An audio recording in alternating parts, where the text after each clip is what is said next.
ಎಲ್ಲರಿಗೂ ನಮಸ್ಕಾರ. ಕನ್ನಡ ವ್ಯಾಕರಣ. ಕನ್ನಡದಲ್ಲಿರುವ ಪದಗಳನ್ನು ಇಂಗ್ಲೀಷಲ್ಲಿ ಓದೋಣ.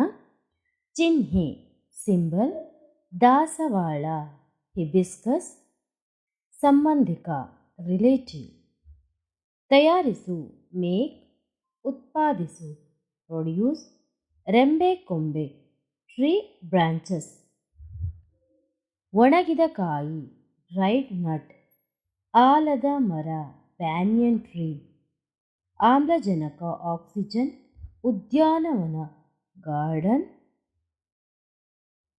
ಸಿದ್ಧಗೊಳಿಸು ಪ್ರಿಪೇರ್, ಉಸಿರಾಟ ರೆಸ್ಪಿರೇಷನ್, ವರದಿಗಾರ ರಿಪೋರ್ಟರ್, ಕುರೂಪಿ ಅಗ್ಲಿ, ಬಡವ ಪೂರ್, ಶ್ರೀಮಂತ ರಿಚ್, ಕುಟುಂಬ ಫ್ಯಾಮಿಲಿ, ತಂದೆ ಫಾದರ್, ಆಹಾರ ಫುಡ್, ಬಟ್ಟೆ ಕ್ಲಾತ್.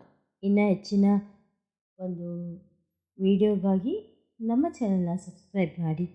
ಧನ್ಯವಾದಗಳು.